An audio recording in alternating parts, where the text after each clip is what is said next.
Hello प्यारे बच्चों, आज हम लोग अपने ऑप्टिकल आइसोमर्स को आगे कंटिन्यू रखेंगे। और लास्ट क्लास में हमने दो चीज के बारे में पढ़ा था, एक तो super impossible mirror image and दूसरा non super impossible mirror image. आज हम लोग जानेंगे यार उसका क्या सिग्निफिकेंस है ऑप्टिकल आइसोमेरिज्म में, ठीक है। तो इसलिए पहले मैं एक बार फिर से बता देता हूँ शॉर्ट में, सुपर इम्पॉसिबल और non super impossible mirror image का मतलब क्या होता है। देखिए, सुपर इम्पॉसिबल मिरर इमेज का मतलब क्या होता है, यदि किसी ऑब्जेक्ट का मिरर इमेज उस ऑब्जेक्ट पे पूरी तरह से ओवरलैप हो जाए तो ऐसे में उस मिरर इमेज को सुपर इम्पोजिबल मिरर इमेज कह दिया जाता है। जैसे O का यदि मैं मिरर इमेज ड्रॉ करूंगा तो O ही मिलेगा हमें, तो यहाँ पे O का मिरर इमेज जो है उस ऑब्जेक्ट पे पूरी तरह से ओवरलैप कर जाता है, तो इसलिए यहाँ जो इमेज मिला वो सुपर इम्पोजिबल मिरर इमेज कहलाएगा। Non super impossible mirror image का मतलब यदि कहीं मिरर इमेज मिल रहा है और वो मिरर इमेज पूरी तरह से ऑब्जेक्ट पे ओवरलैप नहीं करता है तो ऐसे में उस इमेज को non super impossible mirror image कह दिया जाता है। क्लियर ये चीज? इसको जस्ट ऐसा भी समझ सकते हैं, ये हथेली है, ये मेरा हथेली दूसरा, इसको यदि मैं इस तरह से लाऊंगा, क्या ये जो मिल रहा है हमें, ये दोनों आपस में क्या है, नॉन सुपर इम्पॉसिबल और सुपर इम्पॉसिबल। ये नॉन सुपर इम्पॉसिबल है, ये थंब इस लिटिल फिंगर पे आ गया, ये लिटिल फिंगर इस थंब पे आ गया। लेकिन यदि मैं दोनों हथेली को इस तरह से लाऊंगा तो क्या बोल दूंगा मैं, ये क्या हो गया आपस में, सुपर इम्पोजिबल मिरर इमेज हो गया। थंब के ऊपर हर एक फिंगर एक दूसरे के ऊपर पूरी तरह से ओवरलैप कर गया। लेकिन जब मैंने ऐसे रखा था पूरी तरह से ओवरलैप करेगा क्या? नहीं, ओनली ये मिडिल फिंगर जो है ना, ये केवल मिडिल फिंगर के साथ ओवरलैप, बाकी सभी फिंगर एक दूसरे के ऊपर ओवरलैप नहीं करने वाले हैं। ठीक है, थंब लिटिल फिंगर के साथ आ चुका है, फोर फिंगर इस इंडेक्स फिंगर के साथ आ चुका है, लिटिल फिंगर इस थंब के ऊपर, ऐसा। तो समझ रहे हो super impossible and non super impossible का मतलब। अब हम लोग क्यों पढ़ते हैं super impossible non super impossible, इसका क्या सिग्निफिकेंस होता है ऑप्टिकल आइसोमेरिज्म को, इस चीज को अपने को नेक्स्ट समझना है। तो यार देख लो, एक बहुत ही इंपॉर्टेंट रिलेशन होता है ऑब्जेक्ट और उसके मिरर इमेज के बीच। बहुत ही इंपॉर्टेंट रिलेशन होता है ऑब्जेक्ट और उसके मिरर इमेज के बीच। यदि ऑब्जेक्ट और मिरर इमेज मतलब ऑब्जेक्ट का जो मिरर इमेज बना यदि वो सुपर इम्पोजिबल हो तो ऐसे में वो दोनों मिरर इमेज और ऑब्जेक्ट जो है वो आइडेंटिकल होता है। क्या होता है? आइडेंटिकल होता है। लेकिन यदि कभी ऑब्जेक्ट का जो मिरर इमेज मिल रहा है वो मिरर इमेज यदि नॉन सुपर इम्पोजिबल हुआ तो ऐसे में वो दोनों आपस में ऑप्टिकल आइसोमर्स हो जाएंगे। यदि ऑब्जेक्ट और उसका मिरर इमेज यदि आपस में non superimposable mirror image बन जाए, ऑब्जेक्ट का जो इमेज बन रहा है वो non super impossible mirror image बन जाए तो ऐसे में वो दोनों पेयर क्या हो जाएंगे, ऑप्टिकल आइसोमेरिज्म शो करेंगे। और ऐसे पेयर्स को एक स्पेशल नाम दिया जाता है और इसका नाम होता है एनेंसियोमर्स, या इसी को मैं एनेंसियोमेरिक पेयर्स भी कहता हूं। तो एक बहुत ही इंपॉर्टेंट टर्म है जो आप पहले डिफाइन कर लो, उसके बाद मैं कुछ एक स्ट्रक्चर डायग्राम के हेल्प से आपको ये चीज को समझाऊंगा भी। एनेंसियोमर्स क्या होता है? एनेंसियोमर्स stereo isomers whose mirror images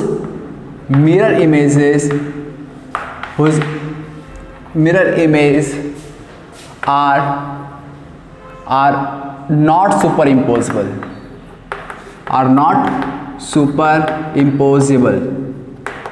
यानी ऐसे स्टीरियो आइसोमर जिसका मिरर इमेज जो है नॉट सुपर इम्पोजिबल हो या फिर नॉन सुपर इम्पोजिबल हो, ऐसा भी मैं कह सकता हूं। तो ऐसे स्टीरियो आइसोमर्स को ही एनेंसियोमर्स कहा दिया जाता है। क्लियर है ये चीज? और दूसरा पॉइंट और मैं नोट करके लिख देता हूं, मान लो ऑब्जेक्ट और मिरर इमेज यदि सुपर इम्पोजिबल हुआ, यदि ऑब्जेक्ट और उसका जो इमेज बना वो सुपर इम्पोजिबल हुआ तो ऐसे में वो दो मॉलिक्यूल डिफरेंट नहीं होते, वो सेम मॉलिक्यूल को रिप्रेजेंट करता है। तो इस चीज को नोट करके मैं लिख देता हूं और इस चीज को भी मैं समझाऊंगा भी। If object and its image are superimposable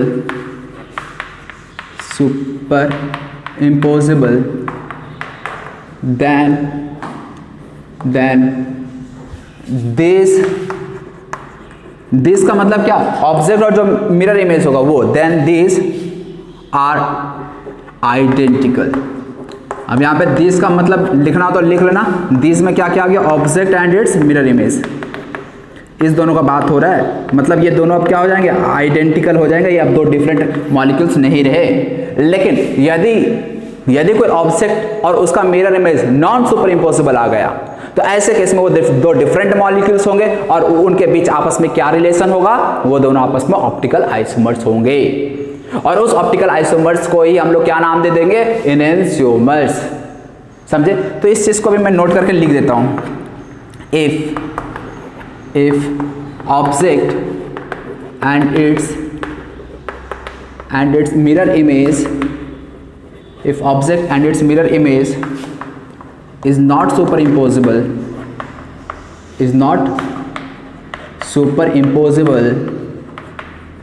then its, क्या बोल दो बोलो, if object and its mirror image is not superimposable, then these pair का मतलब समझ रहे हो ना यार, then these pairs are optically active, these pairs are optically active and ये optically active हो जाएंगे and such pairs are called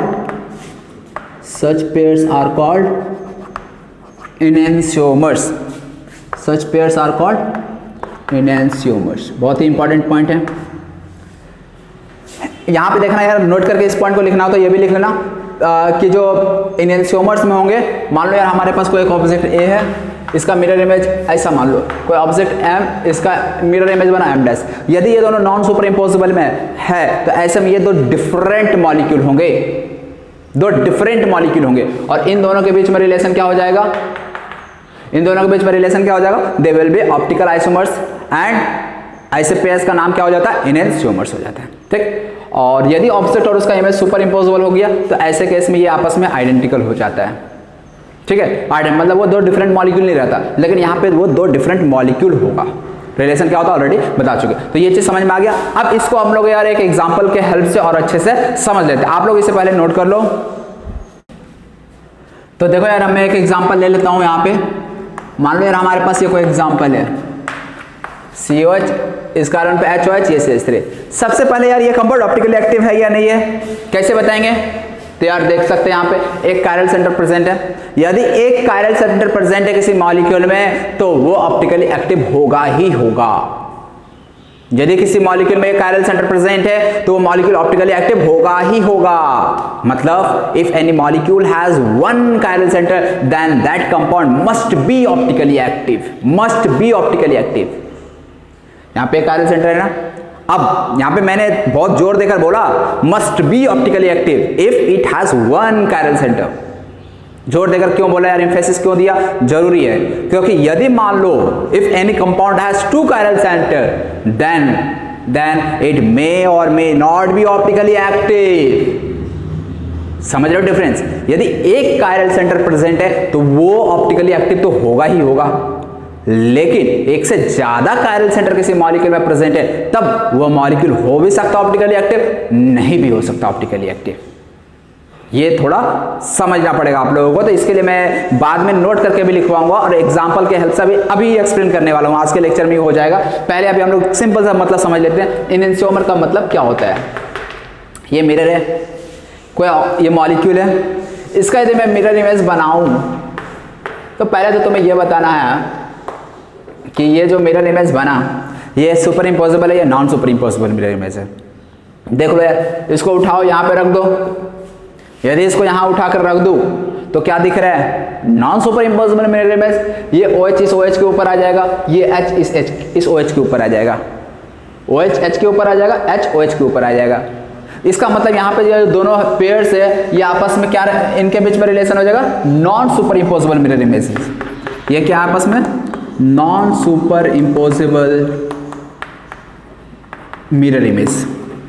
और यदि ये non superimposable mirror image है, यदि ये दोनों आपस में non superimposable mirror image है तो ऐसे में ये दोनों पेयर्स होंगे ऑप्टिकल आइसोमर्स होंगे। मतलब ये आपस में क्या है? ऑप्टिकल आइसोमर्स हैं। और ये दो ऑप्टिकल आइसोमर्स हो गए यहाँ पे, एक ये और एक ये, दोनों मॉलिक्यूल डिफरेंट है, दो ऑप्टिकल आइसोमर्स हो गए। और इन दोनों के बीच रिलेशन लिखने को बोला जाए तो इन दोनों के बीच क्या रिलेशन होगा? दे आर एनेंशियोमर्स और दिस पेयर्स आर एनेंशियोमेरिक पेयर्स। समझे? तो इसलिए यहाँ पे हम लोग इसको क्या बोलते हैं? एनेंशियोमर्स बोलते हैं। तो याद रखना है आप लोग को, यदि कहीं भी non superimposable mirror image मिल रहा है तो ऐसे में वो एनेंशियोमर्स हो जाता है। ठीक है, चलो और एक दो एग्जांपल अभी हम लोग देख लेंगे। अच्छा, एक चीज जब भी किसी मॉलिक्यूल को चेक करना हो कि वो सुपर इम्पोजिबल हो रहा है उसका मिरर इमेज या non superimposable mirror image हो रहा है, तो बहुत बार क्या होता है, मॉलिक्यूल को एज इट इज जस्ट उठा कर रख दिया, दिख गया। एक दूसरे तरीके से भी आपको चेक करना होगा, यदि कभी मॉलिक्यूल को सेम प्लेन में 180 डिग्री से यदि रोटेट कर दिया जाए, याद रखना, यदि किसी मॉलिक्यूल को सेम प्लेन में 180 डिग्री से रोटेट कर दिया जाए तो मॉलिक्यूल आइडेंटिकल रहता है। नोट करके मैं लिख देता हूं यार, बहुत ही इंपॉर्टेंट पॉइंट है, आगे आगे इसको यूज आएगा। इफ अ मॉलिक्यूल, देखिए ये चैप्टर में बहुत सारे इंपॉर्टेंट टर्म्स है और अभी आज का लेक्चर से जो मैं बता रहा हूँ ना, मतलब सब इंपॉर्टेंट ही है। हर एक पॉइंट का जो भी मैं नोट लिखवा रहा हूँ ना, उसका एक अलग सिग्निफिकेंस है। हर एक क्वेश्चन आईआईटी में पूछा जा चुका है या जेईई मेन के एग्जाम में पूछा जा चुका है, नीट के एग्जाम में पूछा जा चुका है। इसीलिए आप लोग हर एक पॉइंट को बहुत ध्यान से नोट करोगे। ये सब जितने भी पॉइंट्स मैं लिख रहा हूँ ना, बहुत ही इंपॉर्टेंट पॉइंट है, क्योंकि हर छोटे छोटे बातों का भी एक स्पेशल मतलब निकल आता है। जैसे बताया था ना, कायरल सेंटर, कायरल मॉलिक्यूल, दोनों अलग अलग चीज़ है। कायरल, किसी कंपाउंड में कायरल सेंटर है तो इसका मतलब ये नहीं कि वो कायरल मॉलिक्यूल भी हो जाएगा या कायरल हो जाएगा वो मॉलिक्यूल, ऐसा कोई ज़रूरी नहीं होता है, ठीक है। तो इसीलिए हर एक चीज़ को आपको ध्यान से सुनना है और देखना है। इफ अ मॉलिक्यूल हैज़, मैं क्या लिखने वाला था यार, if a molecule is rotated bye 180 degree in the same plane, then that molecule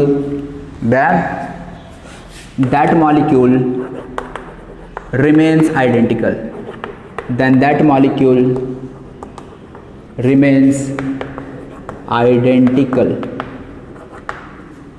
मतलब यदि किसी मॉलिक्यूल को रोटेट कर दिया जाए 180 डिग्री से सेम प्लेन में, तो ऐसे में दैट मॉलिक्यूल रिमेन्स आइडेंटिकल। मतलब समझ रहे हो ना। देखो इसका मतलब क्या है, मान लो यार इस मॉलिक्यूल को हमने 180 डिग्री से सेम प्लेन में रोटेट कर दिया।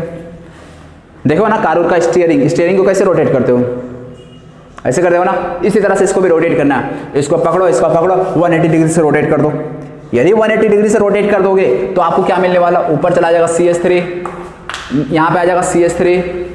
यदि मैं 180 से रोटेट कर दूं तो ये वाला H यहाँ आ जाएगा, OH यहाँ आ जाएगा, मतलब H यहाँ आ जाएगा, OH समझे।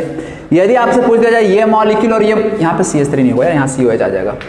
यदि आपसे पूछ दिया जाए ये मॉलिक्यूल, अरे ये वाला उल्टा कर दिए, अरे यार, यहाँ पे क्या आ जाएगा OH और यहाँ पे क्या आ जाएगा H, सेम मॉलिक्यूल है। तो यदि इस वाले और इस वाले में रिलेशन पूछ दिया जाए तो this two molecules are identical.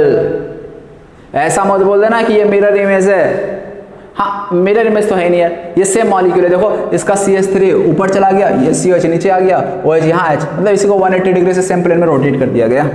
तो यदि कभी किसी मॉलिक्यूल को सेम प्लेन में 180 डिग्री से रोटेट कर दिया जाए तो ऐसे में हमें सेम आइडेंटिकल मॉलिक्यूल मिलता है, मतलब ये और ये मॉलिक्यूल सेम है, ठीक है। अब हम लोग एक एग्जांपल लेते हैं जिससे और ये चीज आप लोगों को क्लियर हो जाएगा, ठीक है। मान लो यार हमारे पास ये मॉलिक्यूल है CH3 CHOH और यहाँ पे है CH3। इसको देखो मैं 3 स्ट्रक्चर इसका ड्रॉ कर सकता हूँ, ये चीज मैं मिटा देता हूँ, ठीक है ना, और इस मॉलिक्यूल को इधर ही ड्रॉ कर देता हूँ। चलिए यार मैं उसी मॉलिक्यूल को फिर से यहाँ पे ड्रॉ कर दे रहा हूँ, CH3 CHOH, यहाँ पे CHOH और यहाँ पे है CH3, ठीक है। सबसे पहले मैं क्या करूँगा, देखो इस मॉलिक्यूल को मैं इस तरह से ड्रॉ कर रहा हूँ कुछ। यहाँ पे मान लो यार H है, यहाँ पे OH है, यहाँ पे H है, यहाँ पे OH है, ओके। मैं फिर एक दूसरा मॉलिक्यूल ड्रॉ किया CH। देखिए ये सबसे डायरेक्टली क्वेश्चन दिया था, आपको 3 स्ट्रक्चर बना के दे दिया जाएगा। आपसे पूछ दिया जाएगा कि इनके बीच क्या रिलेशन है, they are enantiomers, they are diastereomers, they are identical, ये सब आइटम यूज होने वाला है। तो डाइस्टेरियोमर्स नहीं बताया, अभी बताने वाला हूँ तुम लोगों को। यहाँ पे H OH, यहाँ पे OH, यहाँ पे H CH3। फिर ये भी structure CH3 OH OH H H CH3। और एक और मॉलिक्यूल इसका हम ड्रॉ कर देते हैं structure H H OH OH CH3। इसको मैं नेमिंग कर देता हूँ, ये स्ट्रक्चर 1 है, ये स्ट्रक्चर 2 है, ये स्ट्रक्चर 3 है और ये स्ट्रक्चर 4 है। अब आपको बताना है इनमें रिलेशन क्या होगा। पहला मेरा क्वेश्चन है 1 and 2 के बीच क्या रिलेशन है, किसके किसके बीच रिलेशन मैंने पूछा, 1 and 2 के बीच में, ठीक है। तो 1 और 2 के बीच में रिलेशन देखकर बताओ क्या होना चाहिए, क्या मतलब जो मिरर इमेज है सुपर इम्पॉसिबल है, non super impossible mirror image है, ये चीज़ बताना है। तो देखो यहाँ पे क्या देख रहे हैं, ये मॉलिक्यूल को यदि मैं इसके ऊपर रख दूं या फिर यहाँ पे मैं मिरर लगा दूं, जस्ट ऐसा इमेजिन करो, यहाँ पे मैंने मिरर आईना लगा दिया, यदि आईना लगा दिया तो H का इमेज H, OH का इमेज OH, H इधर OH इधर, CH3 अपने जगह पे, मतलब 1 and 2 are mirror image of each other. ये तो दिख रहा है, बोल यार दिख रहा है, हाँ दिख रहा है। अब ये बताओ ये जो मिरर इमेज है ये सुपर इम्पोजिबल मिरर इमेज है या non superimposable mirror image है, बताओ जरा, देखता हूँ यार। इसको उठा के मैंने एज इट इज रख दिया, उठा के रख दूंगा तो ये H इस OH के ऊपर आ जाएगा, OH H के ऊपर आ जाएगा, OH H के ऊपर आ जाएगा, H OH के ऊपर आ गया। क्या मिरर इमेज है, हाँ मिरर इमेज तो है। सुपर इम्पॉसिबल मिरर इमेज है, नहीं सुपर इम्पॉसिबल मिरर इमेज तो नहीं है।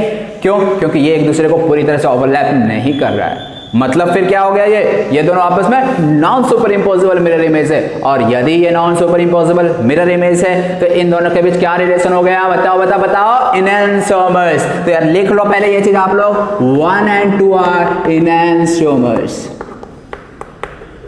अब समझ रहे हो किस तरह से देखना है।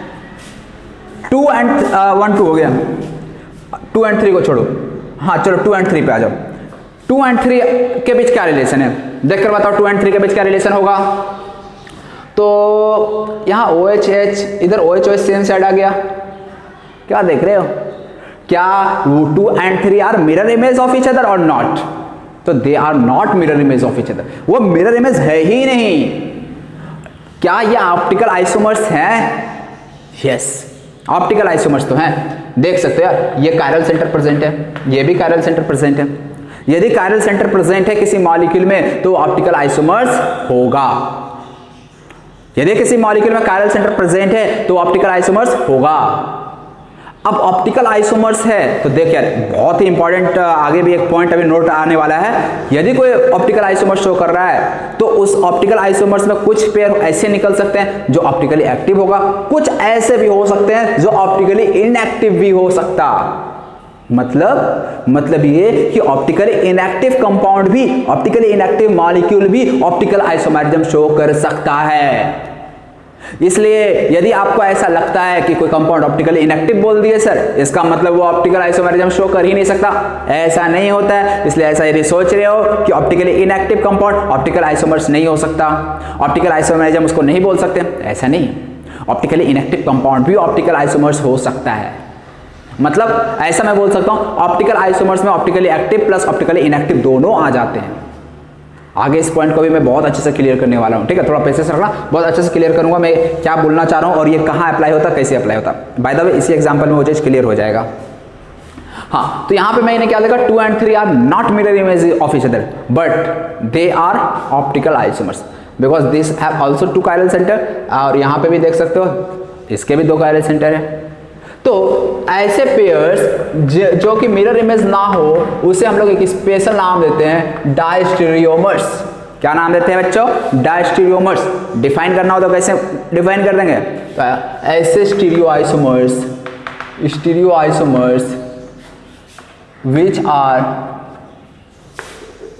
which are not mirror image of each other, which are not mirror image of, बहुत इंपॉर्टेंट पॉइंट है, बहुत इंपॉर्टेंट पॉइंट है, बहुत बार ये यूज होने वाला है ये दो टर्म, एक तो एनेंशियोमर्स और दूसरा डायस्टीरियोमर्स, बहुत बार यूज होने वाला है।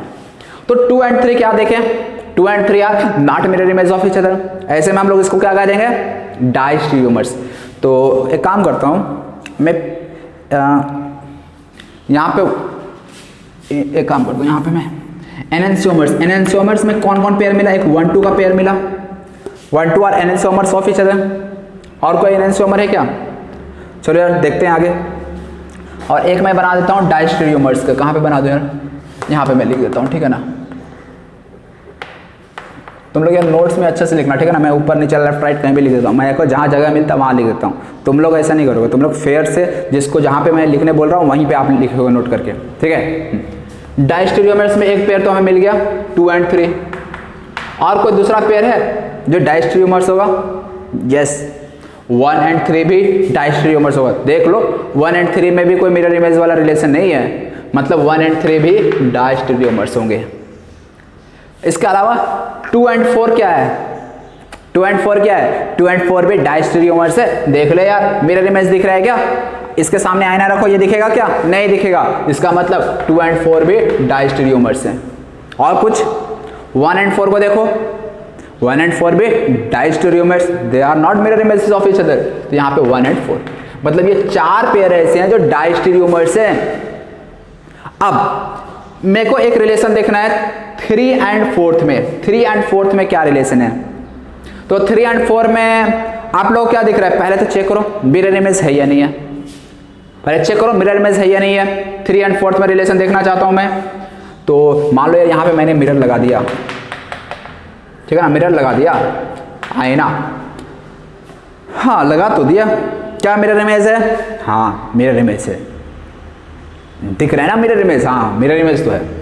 अब ये जो मिरर इमेज है ये सुपर इम्पॉसिबल या non super impossible mirror image है? जरा बताओ यार देखकर।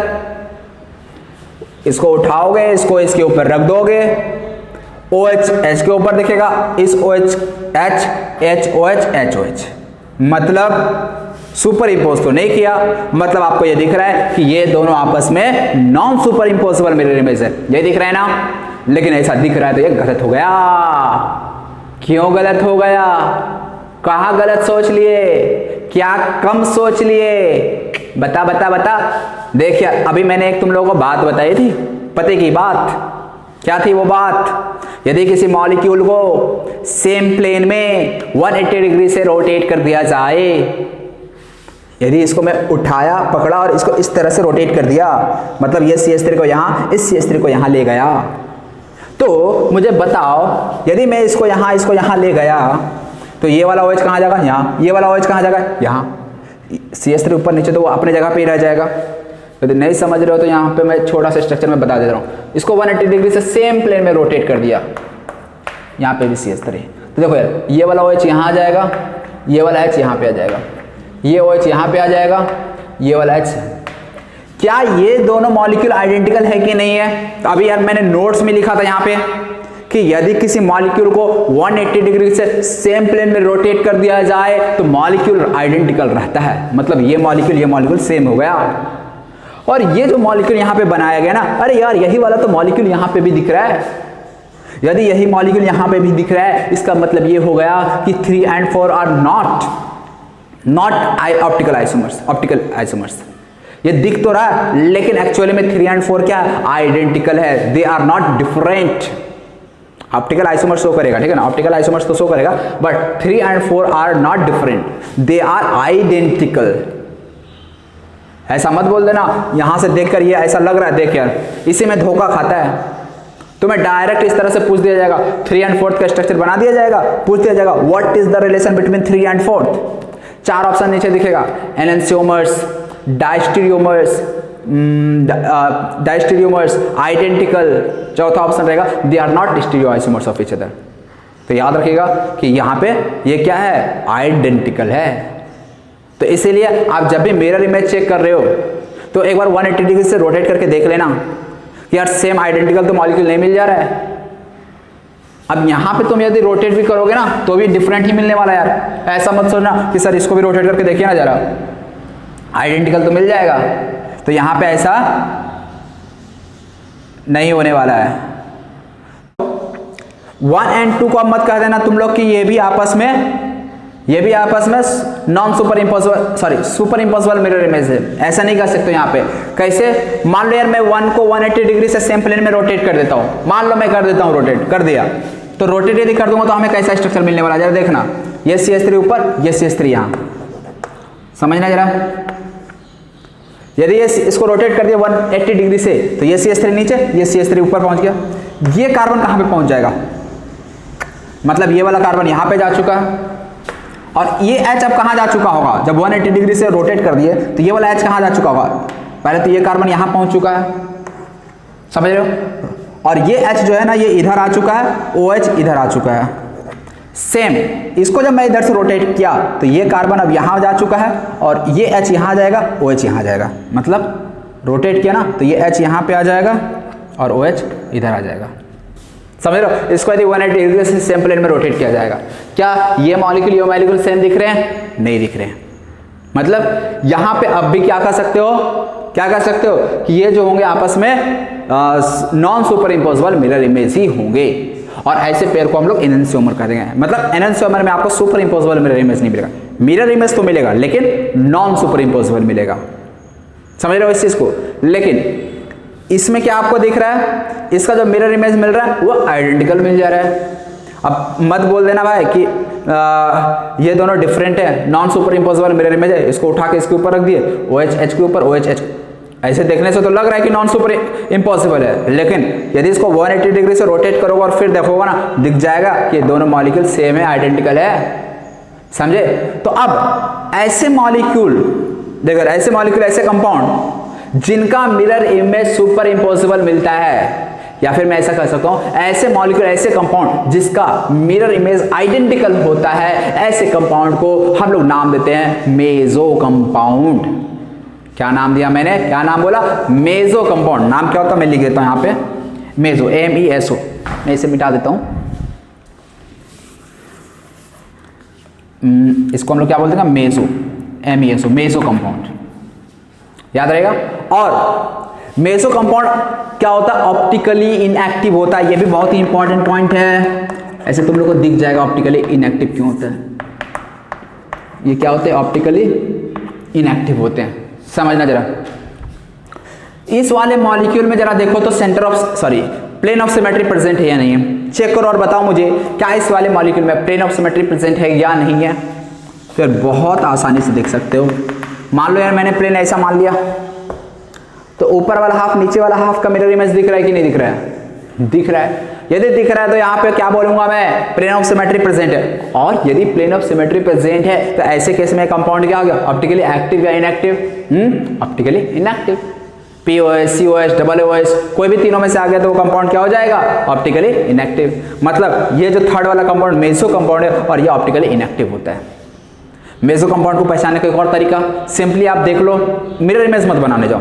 सिंपली यदि उसमें POH दिख गया, यदि मॉलिक्यूल में POH दिख गया तो वो कंपाउंड मेसो हो जाएगा और वो ऑप्टिकली इनएक्टिव हो जाता है। बस। क्या यहां पे आपको कोई प्लेन ऑफ सिमेट्री दिख रहा है? दिख रहा है क्या? नहीं। अब तुम मत बोल देना ये भी तो ऑप्टिकली इनएक्टिव हो जाएगा क्योंकि यहाँ पे हमें सेंटर ऑफ सिमेट्री दिख रहा है सर। यहाँ पे मान लो सेंटर, आप मान लिया इस मॉलिक्यूल का सेंटर ये HOH CH3। तो याद रखना यार, इस तरह के प्रोजेक्शन को हम लोग फीचर प्रोजेक्शन कहते हैं। ठीक है। और ये फीचर प्रोजेक्शन क्या होता है? 3D स्ट्रक्चर को 2D स्ट्रक्चर में कन्वर्ट करने के लिए यूज करते हैं। आगे बताएंगे प्रोजेक्शन कितने टाइप्स के होते हैं। तो ये जो हम लोग ड्रॉ कर रहे हैं ना, ये 2D पे, ये एक्चुअली 2D स्ट्रक्चर नहीं है, ये 3D स्ट्रक्चर है। इस 3D स्ट्रक्चर को मैंने 2D स्ट्रक्चर में ड्रॉ कर दिया। तो इसी 3D को 2D में ड्रॉ कर जो करते हैं, इसी को हम लोग फीचर प्रोजेक्शन नाम दे देते हैं। यानी सब 3D का एक्चुअली रिप्रेजेंटेशन है 2D में, इसलिए इसका नाम क्या पड़ा? Feature projection. और इस फीचर प्रोजेक्शन में सेंटर ऑफ सिमेट्री चेक नहीं करते कभी। क्यों नहीं करते? वो सब जब समझाएंगे 3D से 2D से कैसे लाते तब। केवल आप फीचर प्रोजेक्शन में POH चेक करोगे, यदि POH प्रेजेंट है तो ऑप्टिकली इनएक्टिव हो जाएगा और कंपाउंड को मेसो कह देंगे। तो इसलिए लिखना, आप लोग नोट करके लिखना, meso compounds has plane of symmetry, it is optically inactive and it has identical mirror image. मतलब मिरर इमेज जो मिलेगा वो आइडेंटिकल मिलेगा। ये 3 पॉइंट आपको नोट करके लिखना है मेसो कंपाउंड के लिए। तो आप नोट करके लिख लो, मैं भी यहाँ पे लिख देता हूँ नोट करके। ये डायस्टेरियोमर्स में मिटा देता हूँ। ठीक है। अच्छा, यहाँ पे 3 और 4 के बीच रिलेशन पूछा जाए तो क्या रिलेशन बनेगा? आइडेंटिकल। ऐसा भी सवाल दिखता है, तो इसीलिए इसको आप लोग कम मत समझना। सवाल बनता है, पूछ दिया जाएगा 3 और 4 के बीच क्या रिलेशन है, तो 3 और 4 आर आइडेंटिकल। समझे? ये सब का भी जरूरत फिर से पढ़ने वाला है, तो एक काम करता हूँ मैं कि ये सब नोट्स में मिटा देता हूँ। ठीक है ना? चलो, मैं मेसो कंपाउंड के बारे में 3 पॉइंट बता देता हूँ क्या क्या। मेसो कंपाउंड क्या होता है? मेसो कंपाउंड सबसे पहले इसमें मैं पूछूं कितने कायरल सेंटर प्रेजेंट है, क्या बोलोगे? कायरल सेंटर कितने प्रेजेंट है, एक और एक दो, देख यार ये भी कायरल सेंटर प्रेजेंट है, ये भी कायरल है, चेक कर सकते हो। इस कायरल सेंटर को देखा तो एक H एक OH, एक CH3 और एक ये पूरा ग्रुप, एक कायरल सेंटर, ये भी देखो कायरल सेंटर है, एक H एक OH एक CH3 और एक ये पूरा ग्रुप, मतलब यहाँ पे 2 कायरल सेंटर है। तो मेसो कंपाउंड में क्या होता है, एक से ज्यादा कायरल सेंटर प्रेजेंट होते हैं, एक से ज्यादा कायरल सेंटर प्रेजेंट होते हैं और वो फिर भी ऑप्टिकली इनएक्टिव होता है। यही मजे वाली बात है, कमाल की बात है, समझ रहे हो, एक से ज्यादा। अब तक तुम लोगों को क्या समझ में आ रहा होगा कि यदि कायरल सेंटर प्रेजेंट है तो वो मॉलिक्यूल ऑप्टिकली एक्टिव होगा। ऐसा हमेशा नहीं होता है, इसलिए मैंने बोला था इस चैप्टर में बहुत सारे ऐसे टर्म्स है, ऐसे पॉइंट्स है, इंपॉर्टेंट नोट्स है जो कि कंफ्यूजन क्रिएट करता है। तो इसीलिए आप लोगों को ध्यान में रखना है कि यदि किसी मॉलिक्यूल में 2 कायरल सेंटर प्रेजेंट है, मतलब कायरल सेंटर प्रेजेंट है, फिर भी वो कंपाउंड ऑप्टिकली इनएक्टिव हो सकता है। और ये ऑप्टिकली इनएक्टिव क्यों हो रहा है, due to presence of plane of symmetry. Chiral centre present है लेकिन फिर भी ये ऑप्टिकली इनएक्टिव है due to presence of plane of symmetry. तो इसलिए मेसो कंपाउंड के बारे में लिख लो, such compounds which has more than one chiral center, which has more than one chiral center, but is optically inactive due to the presence of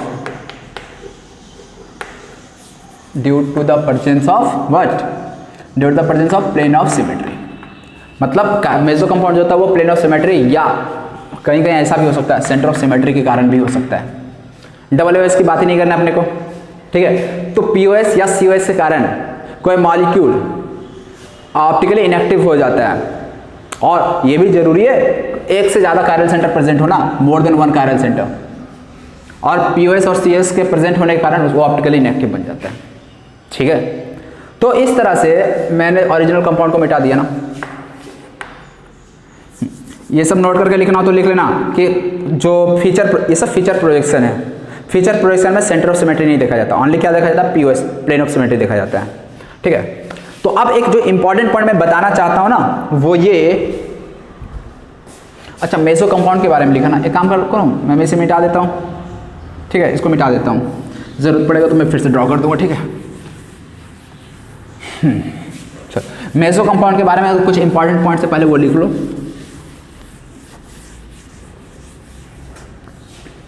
first point, meso compounds are optically inactive, optically inactive, first point हो गया। Second, meso compounds has either POS or COS, यानी POS या COS में से कुछ ना कुछ होगा। और ये भी जरूरी है, meso compounds has chiral centre, और हैज कायरल सेंटर नहीं, has more than one, has take care, more than one मतलब 2 और मतलब ग्रेटर देन इक्वल टू 2, ये मतलब है, मतलब 2 हो या 2 से ज़्यादा हो, ऐसा। Has more than 2, has more than 1 मतलब greater than equal to 2 chiral centre. ये बहुत ही इंपॉर्टेंट पॉइंट है, ठीक है। अब जैसे मैंने जिस स्ट्रक्चर का यहाँ पे इतने सारे स्टीरियो आइसोमर्स को ड्रॉ किया था उसको मैं फिर से लिख दे रहा हूँ। ये कंपाउंड है, ठीक है। बहुत ही इंपॉर्टेंट पॉइंट फिर से आने वाला है सामने, बहुत कंफ्यूजन रहता है बच्चों के बीच, इसलिए आपके बीच कंफ्यूजन नहीं होना चाहिए। मान लो यार हमारे पास कोई मॉलिक्यूलर फार्मूला, यही वाला मॉलिक्यूलर फार्मूला है, ठीक है। इसके कितने स्टीरियो आइसोमर्स हमने ड्रॉ किए थे? 3 स्टीरियो आइसोमर्स ड्रॉ किए थे, SI1 SI2 SI3, 3 stereo isomers draw किए थे। 1 2 3 और 4 आइडेंटिकल था, इसलिए मैं उसको नहीं कहूँगा, 3 ही मॉलिक्यूल्स हमने ड्रॉ किए थे, मतलब 3 स्टीरियो आइसोमर्स थे। 1 और 2 जो कि non super impossible mirror image था, जिसको मैंने एनंसियोमर कहा था, वो डिफरेंट है, इसलिए वो S1 S2 कहलाएगा। थर्ड वाला भी डिफरेंट होगा 1 और 2 के रेस्पेक्ट में, लेकिन फोर्थ वाला आइडेंटिकल हो गया था थर्ड के। अच्छा, इसमें एक और पॉइंट ऐड करना था, इसमें एक और पॉइंट ऐड करना था, कहाँ कर दो यार। मेसो कंपाउंड में क्या लिखना है? Identical mirror image. मतलब मेसो कंपाउंड का जो मिरर इमेज होता है वो आइडेंटिकल होता है। तो एक काम करो, मैं यहाँ पे लिख देता हूँ यार, रुक यार, मैं लिख ही देता हूँ, उसके बाद फिर से इसको मिटा कर ड्रॉ कर दूंगा। चलो फोर्थ पॉइंट लिख लो, meso compound has identical mirror image. मतलब कि यदि मिरर इमेज ड्रॉ करोगे तो आपको डिफरेंट कंपाउंड नहीं मिलने वाला है, सेम आइडेंटिकल कंपाउंड मिलने वाला है, ये मतलब है। ठीक है, तो इसलिए मेसो कंपाउंड का मिरर इमेज ड्रॉ करने का कोई मतलब नहीं है। ठीक, तो ये हो गया मेसो कंपाउंड के बारे में। अब मैं इसे मिटा देता हूँ और फिर मैं जो नेक्स्ट पॉइंट बताने जा रहा था उसको समझा देता हूँ। ठीक, अब आप लोग नोट कर लो इसे। तो देखो यार, अभी जो मैंने कंपाउंड ड्रॉ किया था CH3 CHOH, फिर से CHOH और यहाँ पे अगेन था CH3, इसके कितने स्टीरियो आइसोमर्स मिले? 3, Si1 Si2 Si3। पहला वाला कंपाउंड के बारे में मैं पूछ रहा हूँ, ऑप्टिकली एक्टिव था या इनएक्टिव? पहला वाला कंपाउंड क्या था? यही था ना, CH3 ऐसा ऐसा, यहाँ पे शायद ऐसा ऐसा कुछ कुछ था। पहला ये था। दूसरा क्या था? CH3 OH H H OH CH3। तीसरा क्या था? CH3, मान लो OH राइट में इधर HH, ऐसे कुछ था। तो इसमें से ये वाला यदि कंपाउंड में पूछूं ऑप्टिकली एक्टिव है या इनएक्टिव है, फीचर प्रोजेक्शन है, क्या देखोगे? Plane of symmetry. क्या है कोई प्लेन ऑफ सिमेट्री? नहीं है, नहीं है, तो ये क्या हो गया? Optically active. ये वाला मॉलिक्यूल, यदि ये दोनों मिरर इमेज है ना, non superimposable mirror image है ना, तो जो एनेंसोमर्स होता है ना वो ऑप्टिकली एक्टिव होता है। अभी एनेंसोमर का भी मैं इंपॉर्टेंट पॉइंट्स लिख दूंगा। ये वाले भी ऑप्टिकली एक्टिव, कोई पीओएस नहीं है, देख सकते हो। ये वाला ऑप्टिकली इनएक्टिव। ठीक है, ऑप्टिकली इनएक्टिव दिख रहा है ना, प्लेन ऑफ सिमेट्री आ गया, मेसो कंपाउंड है ये वाला। तो इस तरह से जो इंपॉर्टेंट पॉइंट यहाँ पे है ना, जहाँ कंफ्यूजन होता है, बहुत ज़्यादा कंफ्यूजन होता है, इसलिए आपको कंफ्यूजन नहीं होना चाहिए। तो देखो यार, इसमें से ये ऑप्टिकली एक्टिव है, ये भी ऑप्टिकली एक्टिव है और ये ऑप्टिकली इनएक्टिव है। तो आपसे यदि मान लो पूछ दिया जाए, यदि आपसे पूछ दिया जाए कि जो थर्ड वाला स्टीरियो आइसोमर्स है Si3, will it exhibit optical isomerism, तो what would be your answer? Yes और नो? क्वेश्चन क्या है? विल Si3 exhibit optical isomerism? आगे बहुत सारे ट्रू फॉल्स का भी सवाल बनता है, बहुत सवाल बनता है और बहुत ही इंपॉर्टेंट सवाल बनता है। ठीक है ना, तो वो मैं तो चैप्टर जब एंडिंग पे जाएगा ना, तो वहाँ पे मैं सारा ट्रू फॉल्स को क्लियर करूँगा, क्योंकि अभी मैं सारा को एक साथ कॉन्सेप्ट को इमर्ज नहीं कर सकता, बहुत सारे कॉन्सेप्ट अभी बचे हुए हैं। ठीक है, हाँ, तो will Si3 exhibit optical isomerism, yes और नो? तो देखो, ऑप्टिकली इनएक्टिव है, तो आप लोग ये सोचोगे यार ऑप्टिकली इनएक्टिव है मतलब वो मॉलिक्यूल तो लाइट को रोटेट ही नहीं कर रहा है, पीपीएल को तो रोटेट ही नहीं कर रहा है। ऑप्टिकली इनएक्टिव का मतलब यही होता है ना, जो पीपीएल को रोटेट ना कर सके। तो ऐसा आपको नहीं सोचना है कि ऑप्टिकली इनएक्टिव है, पीपीएल को रोटेट नहीं कर पा रहा है, तो ये तो ऑप्टिकल आइसोमेरिज्म शो करेगा ही नहीं, ऐसा नहीं होता। यदि इसी का कोई दूसरा, मतलब इसका जो मॉलिक्यूलर फार्मूला है, इसका जो मॉलिक्यूलर फार्मूला है, इसका जो मॉलिक्यूलर फार्मूला है, तीनों का मॉलिक्यूलर फार्मूला तो सेम है ना, मॉलिक्यूलर फार्मूला तीनों का यही है, सेम है, लेकिन जो कॉन्फ़िगरेशन है ना वो डिफरेंट है। बस यहां पे क्या है, इस तीनों में molecular formula same, configuration different है। तो ऐसे में ये ऑप्टिकली इनएक्टिव है, लेकिन इसके बाकी फॉर्म, जो बाकी फॉर्म है इसका 1 और 2 वाला, वो क्या है, ऑप्टिकली एक्टिव है। तो ऐसा यदि कोई फॉर्म आपको मिल जाए, कोई मॉलिक्यूलर फार्मूला का एक कॉन्फ़िगरेशन जो है वो ऑप्टिकली इनएक्टिव हो रहा है और बाकी फॉर्म इसका ऑप्टिकली एक्टिव है, तो ऐसे में ये वाला फॉर्म भी शो करेगा ऑप्टिकल आइसोमेरिज्म। बहुत ही इंपॉर्टेंट पॉइंट है। यदि कोई एक फॉर्म इस मॉलिक्यूलर फार्मूला वाला, कोई भी एक फॉर्म यदि ऑप्टिकल आइसोमेरिज्म शो करता है, तो वो मॉलिक्यूल या वो फॉर्म भी इवन ऑप्टिकल इनएक्टिव है, इवन ऑप्टिकल इनएक्टिव है, फिर भी वो ऑप्टिकल आइसोमेरिज्म शो करेगा। और यदि पूछ दिया जाए कि इसके टोटल कितने ऑप्टिकल आइसोमर्स होंगे, नंबर ऑफ ऑप्टिकल आइसोमर्स, तो ऑप्टिकल आइसोमर्स में आप लोग ऐसा मत बोल देना ओनली 1 and 1 2, ये तो ऑप्टिकली इनएक्टिव है, ये तो ऑप्टिकल आइसोमर शो करेगा ही नहीं, गलत हो जाएगा, गलत हो जाएगा। ये चीज आपको गलती नहीं करना है। ऑप्टिकली इनएक्टिव है लेकिन फिर भी ये ऑप्टिकल आइसोमर्स में काउंट होगा, मतलब यहां पे नंबर ऑफ ऑप्टिकल आइसोमर्स हो जाएगा 3। हाँ, यदि सवाल ऐसा पूछ दिया जाए कि how many stereo isomers of this formula has optically active compound, optically active forms, मतलब इस मॉलिक्यूलर फार्मूला कि जो स्टीरियो आइसोमर्स बन रहे हैं उसमें कितने ऑप्टिकली एक्टिव फॉर्म्स बन रहे हैं, देन ओनली 2। यदि पूछते हैं how many of molecules of this formula has optically inactive form 1, और how many total optical isomers of this compound, then answer will be 3। Out of this 2 will be optically active and 1 will be optically inactive. समझे?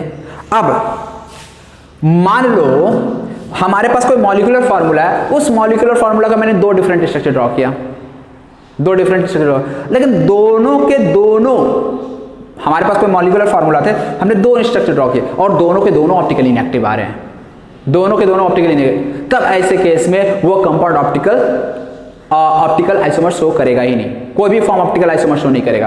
क्यों? उसका कोई भी form optical active नहीं है। तो इसीलिए एटलीस्ट यदि कोई मॉलिक्यूलर फार्मूला हमें दिया है, ध्यान से सुनना, यदि हमारे पास कोई मॉलिक्यूलर फार्मूला दिया है तो उस मॉलिक्यूलर फार्मूला का एटलीस्ट कोई एक फॉर्म तो ऑप्टिकली एक्टिव होना ही चाहिए। यदि सभी फॉर्म ऑप्टिकली इनएक्टिव हो गया ना, तो ऐसे में फिर वो ऑप्टिकल आइसोमेरिज्म शो ही नहीं करेगा, उस कंपाउंड को हम कह देंगे कि this does not show optical isomerism. समझ रहे हो? तो मान लो यार ऐसा कहीं आ जाता, कहीं मान लो कोई मॉलिक्यूलर फार्मूला है, इसका मैंने 2 स्ट्रक्चर ड्रॉ किया, SI1 and SI2, and both are optically inactive, both forms are optically inactive. ऐसे हम क्या बोलेंगे? This does not exhibit optical isomerism.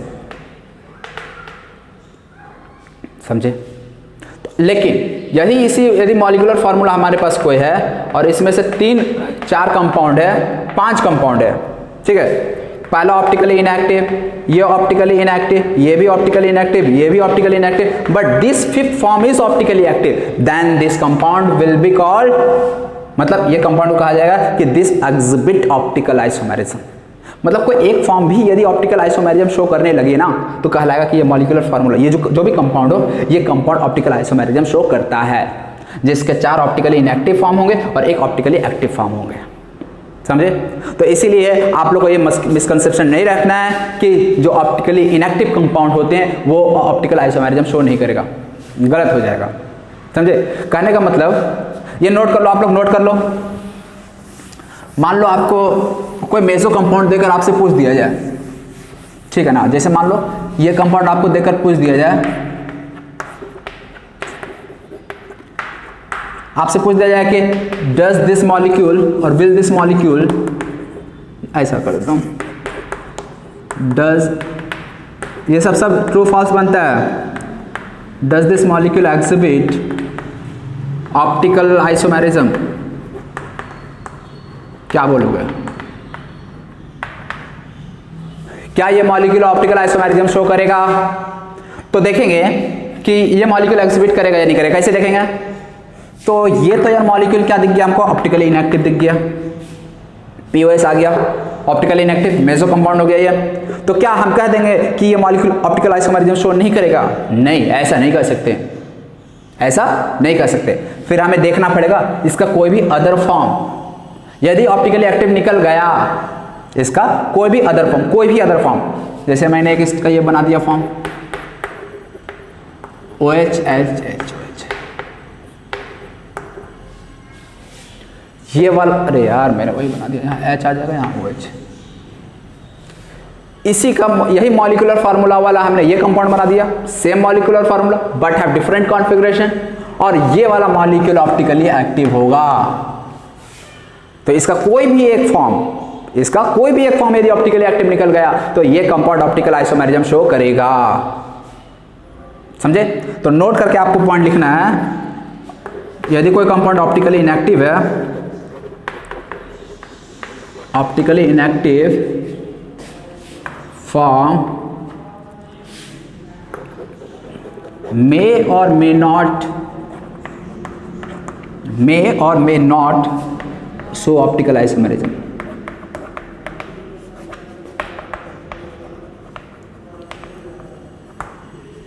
may or may not show optical isomerism.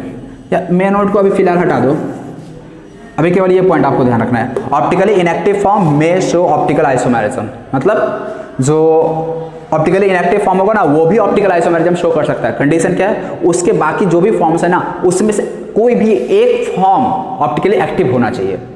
अब मान लो जो हम लोग कंपाउंड को चेक कर रहे हैं, जो ऑप्टिकली एक्टिव हमें दिया है उसका हर एक फॉर्म ऑप्टिकली इनएक्टिव हो रहा है, हर एक फॉर्म ऑप्टिकली इनएक्टिव हो रहा है, तो फिर वो जो गिवन फॉर्म दिया हुआ है वो ऑप्टिकल आइसोमेरिज्म शो नहीं करेगा। कोई एक फॉर्म तो ऑप्टिकली एक्टिव होगा तभी, समझे ये बात? तो ये कुछ इंपॉर्टेंट पॉइंट्स थे और जो कंफ्यूजन था वो सबको मैंने नोट के फॉर्म में आप लोगों को बता दिया, आप लोग भी नोट कर लो। अब हम लोग एनेंशियोमर्स और डायस्टेरियोमर्स के कुछ प्रॉपर्टीज के बारे में जान लेते हैं, आप लोग पहले इसको नोट कर लो।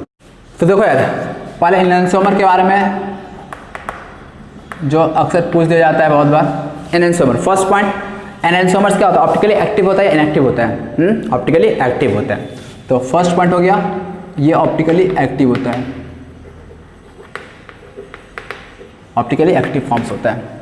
सेकंड पॉइंट, एनेंशियोमर्स क्या होता है, non super impossible mirror image होता है। इसको जो फिजिकल प्रॉपर्टीज है ना वो बिल्कुल आइडेंटिकल होता है। मान लो यार हमारे पास यहाँ पे COH है या OH है, यहाँ H है, इसका मैंने कोई मिरर इमेज बनाया, मिरर इमेज कैसा बनेगा, इस दोनों के बीच में क्या रिलेशन है पूछ दो तो क्या बोलोगे, क्या बोलोगे? तो देखो यार, कायरल सेंटर प्रेजेंट है और ये वाला एक दूसरे का मिरर इमेज दिख रहा है। मिरर इमेज भी कैसा, non super impossible mirror image. OH इस H के ऊपर आ जाएगा, H इस OH के ऊपर आ जाएगा, नॉन सुपर इम्पोसिबल, मतलब ये आपस में क्या है, enantiomers.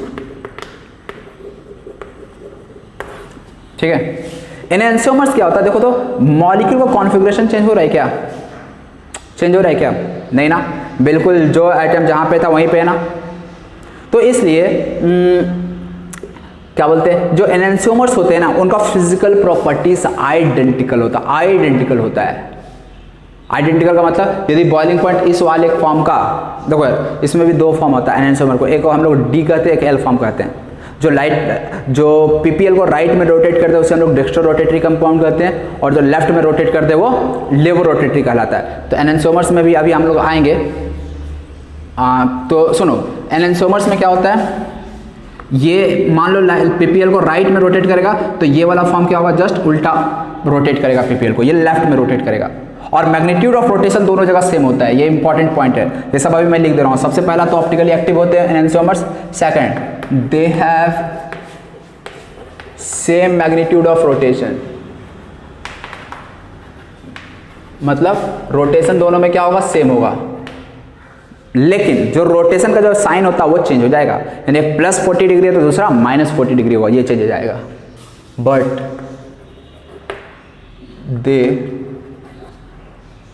they rotate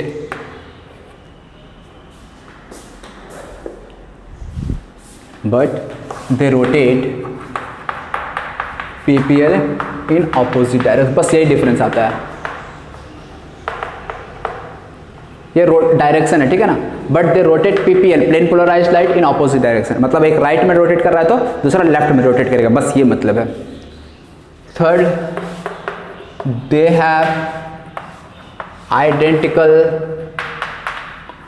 physical properties, identical physical properties. Physical properties का मतलब कहे तो मतलब क्या, they have identical physical properties like what boiling point हो जाएगा, मेल्टिंग पॉइंट हो जाएगा, सॉल्युबिलिटी हो जाएगा, ये सब चीज़, ठीक है। मतलब फिजिकल प्रॉपर्टी बिल्कुल आइडेंटिकल हो जाता है। अब तुम लोग मुझे बता दो थोड़ा बहुत, यदि आइडिया है डिस्टिलेशन फ्रैक्शनल आइडिया कैसे नहीं हुआ, सॉल्यूशन तो ऑलरेडी तुम लोग को पढ़ा चुके ना।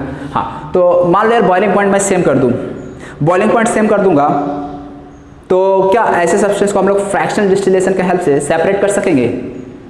नहीं कर सकेंगे।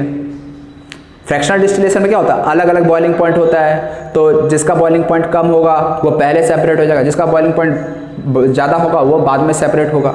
लेकिन यदि दोनों का बॉइलिंग पॉइंट ही सेम है तो फ्रैक्शनल डिस्टिलेशन लगा सकते हैं क्या? नहीं लगा सकते। तो इसीलिए they have identical physical property, इसलिए मैं बोल सकता हूँ they can not be separated by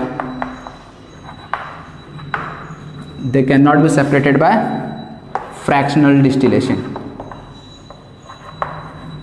They cannot be separated by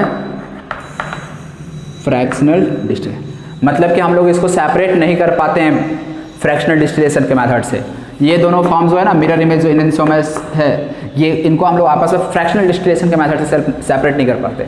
अब ऐसा मत बोलना कि सर सेपरेट हो ही नहीं सकता, ऐसा नहीं, दोनों को सेपरेट किया जा सकता है। यदि दोनों को सेपरेट किया ही नहीं जा सकता ना, जा सकेगा, तो फिर ऐसे में वो आइसोमर्स भी नहीं कहलाएगा। ठीक है, इनको हम लोग सेपरेट कर सकते हैं और इस चीज़ को हम लोग पढ़ते हैं रेजोल्यूशन में। ठीक है, तो आगे लास्ट टॉपिक हमारा वो होगा। और इस जो पेयर्स है ना, इस पेयर को एक स्पेशल नाम भी होता है रेसमिक मिक्सचर, तो ये सब बाद में बताएंगे, अभी छोड़ो वो सब बात है। तो आप लोग यार एनेंसोमर के बारे में 4 इंपॉर्टेंट पॉइंट्स है जो आपको नोट कर लेना है अभी। फर्स्ट पॉइंट है ऑप्टिकली एक्टिव, सेकंड क्या है, they have same magnitude of rotation but they rotate PPL in opposite direction. Third point है they have identical physical properties like boiling point, melting point, solubility, ये सब के सब same होते हैं। और फोर्थ पॉइंट है they can't be separated by fractional distillation। ठीक है, बहुत ही इंपॉर्टेंट पॉइंट है, यह सब आपको याद रखना है। नेक्स्ट डायस्टेरियोमर्स के बारे में मैं बता देता हूँ, नोट कर लो यार तुम लोग इसे, जल्दी से मिटाना पड़ेगा मुझे इसे। डायस्टेरियोमर्स क्या होता है? डायस्टेरियोमर्स ऑलरेडी यार बता चुके हैं। डायस्टेरियोमर्स क्या होता है? ऑप्टिकली एक्टिव, तो ये भी होगा। अच्छा, डायस्टेरियोमर्स में ऑप्टिकली एक्टिव इनएक्टिव की हम बात नहीं करेंगे।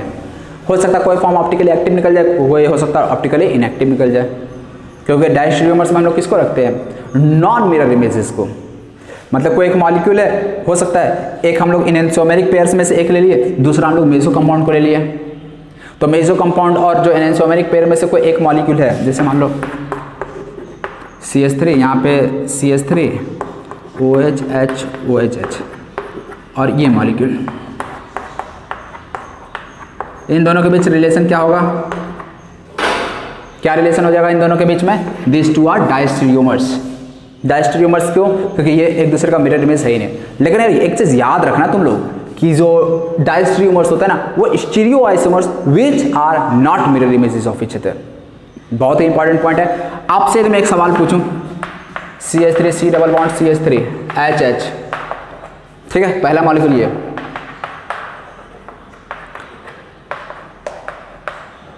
मेरा सवाल है are this two are diastereomers? Yes और नो?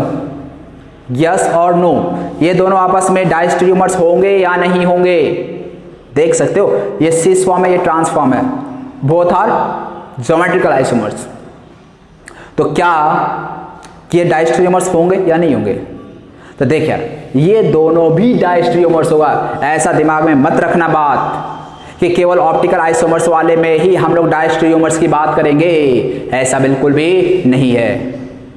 डायस्टेरियोमर्स इवन हम लोग ज्योमेट्रिकल के केस में भी देख सकते हैं। कंडीशन क्या है, डेफिनेशन क्या है? बाय डेफिनेशन देख लो, stereo isomers which are not mirror images of each other. पहला कंडीशन तो स्टीरियो आइसोमर्स होना चाहिए। अब ऐसा कोई भी दो डिफरेंट मॉलिक्यूल ड्रॉ कर देना, उसके बाद मिरर इमेज नहीं है तो हम कह देंगे उसको, ऐसा नहीं। पहला कंडीशन तो मॉलिक्यूलर फार्मूला सेम होना चाहिए। स्टीरियो आइसोमर है ना, तो पहले आइसोमर तो बनाओ, मॉलिक्यूलर फार्मूला सेम। ये आपस में ज्योमेट्रिकल आइसोमर्स है, जो स्टीरियो आइसोमर्स तो हैं, तो ये स्टीरियो आइसोमर्स भी हैं। अब चेक करना है अपने को कि क्या ये मिरर इमेज है या नहीं है। लगा दो यहाँ पे मिरर, आईना लगा दो, क्या मिरर इमेज होगा? बिल्कुल नहीं होगा, बिल्कुल नहीं होगा। तो इसलिए ये दोनों फॉर्म क्या हो जाएगा? अगेन डायस्टेरियोमर्स हो जाएगा, समझे? तो यहाँ पे ये जो दो फॉर्म दिख रहा है, ये भी क्या है? डायस्टेरियोमर्स है, समझे? तो इसलिए डायस्टेरियोमर के लिए condition stereo isomers which are not mirror images of each other. Stereo isomers तो दिख रहा है ना, not mirror image of each other, बिल्कुल दिख रहा है। अब पता चले यार कोई बच्चा CH3 C double bond CH यहाँ पे C2H5, यहाँ पे H, और यहाँ पे C डबल बॉन्ड CH, यहाँ पे CH3, यहाँ पे भी CH3, यहाँ पे H। इस दोनों का पूछ दे कि क्या ये आपस में डायस्टेरियोमर्स है, तो इसको मत कर देना यार तुम दोनों डायस्टेरियोमर्स, क्योंकि ये दोनों आपस में पहले आइसोमर्स ही नहीं है। क्यों? यहाँ C2H5 है, यहाँ CH3 है, तो पहले आपको आइसोमर्स भी चेक करना पड़ेगा। बहुत बार क्या होता है, आप आइसोमेरिज्म चैप्टर पढ़ रहे हो तो दिमाग में एक चीज सेट हो जाता है, कोई भी दो कंपाउंड दिया तो आइसोमर्स होगा ही। बहुत बार ऐसा भी होता है, दो मॉलिक्यूलर आइसोमर्स था ही नहीं, मतलब मॉलिक्यूलर फार्मूला सेम था ही नहीं, तो फिर आइसोमर्स ही नहीं होगा। तो ये सब छोटी छोटी बातों को आपको ध्यान में रखनी पड़ेगी, ठीक है। तो डायस्टेरियोमर्स के बारे में हम ये नहीं बोलेंगे कि ऑप्टिकली एक्टिव है इनएक्टिव है। देख लो यही वाला फॉर्म जो दिख रहा है ये क्या है, ऑप्टिकली एक्टिव है, लेकिन ये वाला फॉर्म क्या है, ऑप्टिकली इनएक्टिव है। तो डायस्टेरियोमर्स भी आपस में दो के बात हमेशा पेयर में बात करते हैं। एनेंसोमर भी हमेशा पेयर में बात किया जाता है, डायस्टेरियोमर्स भी पेयर में बात किया जाता है। एनेंसोमर्स में मैंने ऑप्टिकली एक्टिव लिखा था, क्यों लिखा था, क्योंकि वो ऑलवेज उसका दोनों फॉर्म ऑप्टिकली एक्टिव होगा। जो भी मिरर इमेज है ना और ऑब्जेक्ट है, जो भी मेन मॉलिक्यूल ओरिजिनल मॉलिक्यूल है, दोनों ऑप्टिकली एक्टिव होगा, इसलिए मैंने वहां लिखा था ऑप्टिकली एक्टिव। लेकिन डायस्टेरियोमर्स में ऐसा मैं नहीं लिखूंगा। क्यों नहीं लिखूंगा, हो सकता कोई ऑप्टिकली एक्टिव निकल जाए, कोई हो सकता ऑप्टिकली इनएक्टिव निकल जाए, ठीक है। और ये देखो ना, ये दोनों के दोनों ऑप्टिकली इनएक्टिव हो गए। क्यों हो गए, plane of symmetry, molecular plane दोनों में एग्जिस्ट कर रहा है, मॉलिक्यूलर प्लेन एग्जिस्ट कर रहा है, मतलब पीओएस ऑप्टिकली इनएक्टिव। और ऑप्टिकली इनएक्टिव के साथ साथ ये तो ऑप्टिकल आइसोमेरिज्म शो ही नहीं करेगा। कोई भी एल्किन ऑप्टिकल आइसोमेरिज्म शो नहीं करता है, कोई भी एल्किन नहीं बोलूंगा मैं ऐसा, बट ये सब ज्योमेट्रिकल ऑप्टिकल आइसोमेरिज्म शो नहीं करेगा। क्यों, एक प्लेन ऑफ सिमेट्री तो मिल ही जाएगा, मॉलिक्यूलर प्लेन, इसलिए। चलिए, तो देखो डायस्टेरियोमर्स में क्या क्या इंपॉर्टेंट पॉइंट आएगा। तो इसमें सबसे इंपॉर्टेंट पॉइंट जो है ना वो ये कि इसके जो फिजिकल प्रॉपर्टीज होते हैं वो अलग अलग होते हैं। They have